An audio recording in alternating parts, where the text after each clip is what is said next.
Questions, questions, questions, questions. They've led to growth in every area of our lives. And Dave, we're going to go through three more questions, the final part of 10 questions that can change your life. I'm Tony Jalen, joined by the wonderful. Neil Jalen. And so today we're going to talk about, you know, three questions. Actually, these three questions can almost like go through the front door. There's somewhat can be considered difficult to answer, but yet they're going to go and unveil a lot of things. And so the first question we're going to talk about, and thank you guys for all joining us live on either Facebook or YouTube or Twitter, is what are my greatest flaws and what can I do to correct them? Ooh. So everyone has a critical flaw that's holding them back, even me. Danielle, she doesn't have any flaws. um, do you think, Danielle, that a lot of people are actually aware of their most significant flaws? I would say probably not. I don't think it's something that they would look at as something that they would consider a flaw, and that would be what is causing them to be held back. hmm I was listening to a podcast recently, and I'll phrase it in my words, but we all are doing things in our life that are either serving us or not serving us. And this question right here almost can dig into the flaw side of things. What is the stupidest thing that I'm doing right now that is holding me back? Just the language around that alone makes you go, hmm. What is the one stupidest thing that you and I are doing right now that are holding us back? I think sometimes in order to understand what our greatest flaws are, we've got to ask people. Actually sit down, hey, you know what? What are some of the flaws you think you that I have? And I know if someone was to ask me that, I'd actually have a tough time answering because I want to be an encourager. But what's the power of actually asking that question to someone? Like, what do you think are some of my like greatest flaws? Well, I think it depends on who you ask. Obviously, you want to be asking someone that is going to be truthful with you in a way that's not going to be like demeaning and tearing you down completely. But Right. also somebody that like you trust and is close to you that sees those things. I think it's one of the things is like to your point is you got to have someone that you actually know that they have your best interest at heart. That it actually might be a little challenge for them to even tell them to you. You know, I know at times I don't want to ask you what you think my flaws are at the time. And then also asking, what can I do to correct them? Because it comes from perspective too. Like your spouse may answer that question differently than your employees, than your manager. It depends on actually what experience they're having of you. But I think it can be a really good thing to look at. Like I know I have numerous different flaws. One of the questions that I ask in my interviews, this is like one of my mic drop interviews questions is imagine that you were interviewing you and knowing what you know about you and the role, what would be three reasons why you would not hire you? I remember I asked this to a person once in the interview and they were flippant. There's no reason why you wouldn't hire me. I am the perfect candidate. And like literally they were 100% serious. I'm like, okay, well, not even one or two reasons why. No, I would hire me. I would hire me. I'm going, ooh, I wonder how coachable this person is, how open they are to feedback. So, with this question, you actually got to spend some time to actually think about it. Number nine question is this: what can I do to enhance my most important relationships? What can I do to enhance my most important relationships? What questions came to mind when I asked that question out loud, Danielle? Who are my important relationships? Hmm. Yeah. 'Cause I think sometimes we're actually doing things to enhance relationships that are not actually important to us, that actually don't have meaning to us, that actually, in actuality, could actually diminish the most important relationships we have. You know, I've had to learn over the years because I have different things I've pursued in terms of goals and whatnot. That you know, at the end of the day, as we get older, do I really want to say that loud? As as the years go by, because I don't get older, that my relationship with Danielle and my son and my family and close friends is important to me. You know, Danielle and I, there's this app that we've been using called Paired, right? Paired, and Yeah. you have to do an assessment. They did an assessment of how were you last month in terms of things, and we were going full tilt, like literally 6 days a week. I don't know if there was maybe one Saturday we had extra for the last month, and one of the questions was, how connected do you feel with your partner? And I didn't put the big happy face on it because I felt like I still wanted more connection because it's an important relationship to me. I wasn't being negative, Nelly, Sure. on it. Because I just know we can always do better. What other questions come to mind, Danielle, when you ask this question, like, what can I do to enhance my most important relationships? Well, I think this can kind of reference back to our question of who do we need to get rid of?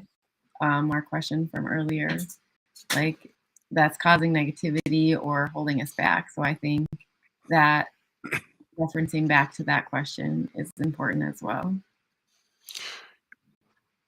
So, dovetailing on that, what do you think holds us back then at times from enhancing our most important relationships?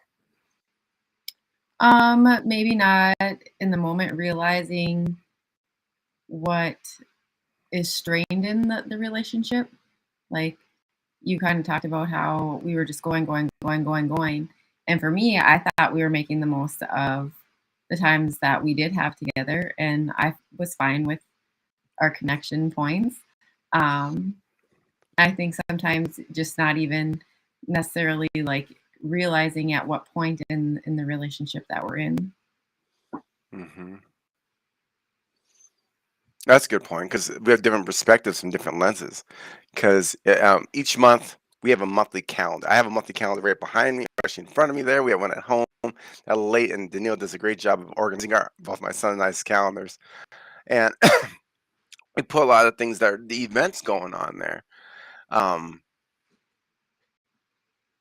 but I think there's other reasons why people just don't intentionally work on enhancing those most important relationships. I think part of it could be um, a lack of intentionality. It could be also a lack of gratitude and appreciation. What do you think? Possible. I think sometimes it's not to a pain point to make the change. Hmm. You know, there's a quote that says, pain brings about change. And I we wrote this quote yesterday, actually, in terms of coaching uh, volleyball. And the quote was, "You're not struggling, you're growing. Know the difference." I think that's all. We all get to different stages. It could be in our health, our professional career, our, our relationships. We get to that point, it's like, oh, I'm feeling pretty good right now. Things are going pretty smooth right now. And I think sometimes at least me, I fail to do the things that got us to that point of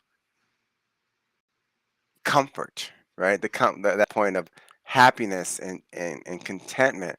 And what, at least for me, what bothers me at times is like I know the benefits that come from it, and it bugs me when I don't lead that way and I don't do it. Like it'll literally like eat me up, going, oh my gosh, I know this is important. I got to do it. But why don't, like, when we know it's important, why don't we do it? The effort that it's going to take to go back to it, to know that what we need to do I think sometimes we realize the effort it took to be Mhm. continually doing it, and am I ready to put in that effort again? That's so true. I can say that with my professional career. There was times in which I was doing things to maintain, and then realizing if I want to get that next level, I'm gonna have to go ahead and just be super intentional again, and just do it like even to a higher level. I think that's part of the problem too, is that we forget that, or we mistake that we do all these things, but a lot of times you start with one thing to enhance it, and just start with the one thing to enhance it. You don't have to go ahead and you know build Rome in a day. 'Cause Rome wasn't built in a day; it was built brick by brick. I think when we just bring it down to the one simple thing, it allows us to really work on enhancing our most important relationships. And the final question is this: who and what I am grateful for. This possibly could have been number one. And like, how do we ensure that we're being like grateful and showing appreciation with intentionality? I think just that you have to do it with intention. Because if you don't do it with intention, it's like I feel we don't have an intention behind the reason why you're doing it, and then it feels like a chore. Like for me, I- every morning, and now I am at a very high number now because it's been part of my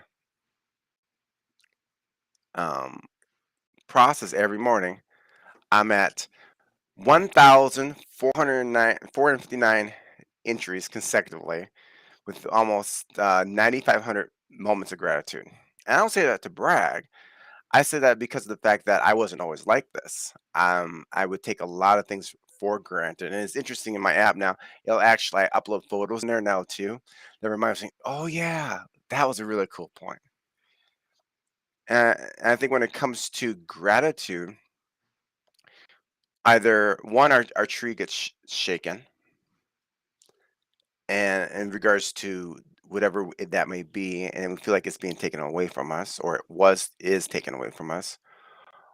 Or two is like, if what you appreciate appreciates, and it literally like if I think at times when it comes to relationships, if you don't feel like you're appreciating or being appreciated or being people are grateful for you, not like they have to be, is because ask yourself the question, are you doing that yourself? I don't know if that you've ever had that same thought process, Danielle. I think sometimes if you feel like you're being taken for granted, that you're probably not expressing that gratitude outwardly, um, to be able to put enough out to receive back. Yeah, they say there's a study has shown that in terms of like coaching performance and work environments where they gave five compliments to one criticism, how much the culture has changed. And I think I've shared this story before, and I'll share it here today again. It was many, many years ago. I was at the gym, and there was this guy who was a brand new dad. He was complaining about his baby being up all night. He goes, "I got all these sleepless nights, and I'm dead tired throughout the day, and you could tell he was just like he was a new dad. Life now officially changed. And there was a handful of us guys in the sauna. And while this new dad was sharing this story, we'll call him Bob. And this guy looked like Santa Claus. And he goes, you gotta be grateful for that. He goes, if I can offer you some advice, the reason why I have a great relationship with my three boys is that no matter how doggone tired I was, as much as I wanted to go ahead and sit down in that chair, crack open that beer, and watch the news or where it may be, I realized that 3 hours that they're up is some of the most valuable hours that I can have with them in developing and strengthening my relationship. He goes, so he goes, and plus, there's many people that would be grateful to have that little baby right now. Grateful to have that wife there, to help take care of that baby. Just want to offer you some perspective. And Travis like, "Yeah, I mean, like," and the way he said it, he shared that story with so much conviction and confidence. And it was, I don't know, maybe a month later, maybe even less than that, I was at the gym, And people are going, "Well, hey, did you hear about Bob?" I'm like, "I don't know. Like, what did I hear supposed to hear about Bob?" "Oh, you didn't hear." I'm like, "No. What was I supposed to hear?"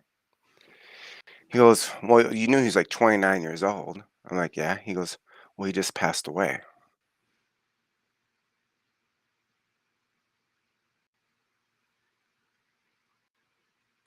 I'm like sitting there, "Oh my gosh." And I remember seeing Santa Claus, and I'm like, "Did you hear about Bob?" He goes, "Yeah." I go, "Did you hear about Bob?" He's like, "Yeah, I heard about him." He goes, "But you know what though? That next day, I saw him back at the gym. He said thank you because he hugged his wife, he hugged his baby, and showed gratitude."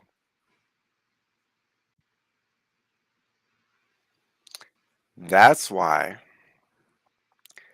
this question, I'm doing it on a daily basis. Who and what I'm grateful for will present more of this stuff into your life. And I know, Dino, you do a lot of journaling. You've done a lot of journaling. And I know one of the things you have done is write down more about gratitude. Like, how has gratitude impacted you feel like not only your life, but also your relationships? Well, I just think that it's opened up to me, like, seeing different experiences in life as blessings versus sometimes they can be viewed as like a negative, something happening. But just being grateful for everything and understanding that the lessons that I'm learning um, from those experiences are worth it, because otherwise I may not have ever been able to learn something in that sense. Mhm. It's not happening to you, it's happening for you, they say. About that perspective. So, we covered a lot of different questions in the last month here when it comes to um, 10 questions that literally can change your life. If we can go back to, go over the course of time, if you recall all the different questions that we asked, which one in your memory has probably made you think the most and actually make you want to take even additional action on? I have to look at them all because I don't remember them all. And while she's looking, folks, I'm going to go over the questions with you also. You can hear them again as a quick summary of um, questions to actually like ask yourself, grab a cup of coffee, and think about. Number one, what are the most important things I need to accomplish tomorrow? Fail to plan, plan to fail, they say. Number two, which activities and people are a waste of my time? Number three, what are my long term plans? Like, in other words, what is the overall objective of your life? Four, what did I do poorly today and how can I do better tomorrow? Five is, you got, you go ahead and remove the layers. You got to build yourself back up. What did I do well today? I think it's really important to identify the small wins. And number six, how does the rest of the world view me? That's a difficult question to answer, but I'd encourage you to actually have people answer it for you. Number seven, what are my values and am I living them? So, in other words, are you in alignment? The clearer you can get on your values, um, the more direction you'll have, and the more direction you have, the less susceptible you will be to distractions. And number eight, what are my greatest flaws and what can I do to correct them? Ask for feedback. We all have one. What's that one stupid thing that you're doing right now that's holding you back? Number nine, what can I do to enhance my most important relationships? Where your focus goes is where your energy is going to go to. There's a lot of things that is demanding of our attention these days, but what's the most important relationships that you want to go ahead and build? And finally, Who and what am I grateful for? So those are the 10 questions that can literally change your life. Which one was the one that really stood out for you, Danielle? I think, what did I do poorly today and how can I do it better tomorrow? And also just, what did I do well today? And putting those two together because I think that those combinations compounded daily help make those little victories bigger victories along the way. Yeah, as I say, change is automatic, but progress is not. And progress is what leads to fulfillment. So thanks for sharing that, Danielle. And I think for me is what can I do to enhance my most important relationships? I have my best friend Danielle and Ezekiel, and I have my brother-in-law here, my brothers, and I think sometimes I fail on that. And I know when I give it attention how much more fulfilled I am. I think the second question, I know we just said one, but since you gave two, I can give two too. What's my greatest flaws and what can I do to improve them? Um, I I think it's important to recognize that. I mean, we all have strengths and you want to recognize your strengths, but there are flaws that are correctable. Nothing's permanent. So hope these 10 questions have helped you. Write them down, get a cup of coffee or whatever you like, and actually reflect on them. I promise you the answers that you'll come up with will actually lead to more questions, which equal more growth and better relationships and better leadership and better results. So, Danielle, final thoughts as we go ahead and close up 10 questions that can change your life? I think, looking at these questions isn't a way to make you look at like where you're lacking and falling short on things. It's actually a tool to help you continue to grow into being a better person, not focusing on the things that you aren't doing well, and where you're falling short everywhere. Yeah, this is true. The goal is to become all better, to make the world truly a better place. And I'll leave everyone with this quote from Albert Einstein. He said, learn from yesterday, live for today, hope for tomorrow. The important thing is not to stop questioning. Until next week, join us again Tuesday, 12:01 p.m. Central Standard Time on YouTube, on Twitter, and also the Facebook Rare Leaders group. I'm Tony Jalen, joined by the wonderful Danielle Jalen. Until next time,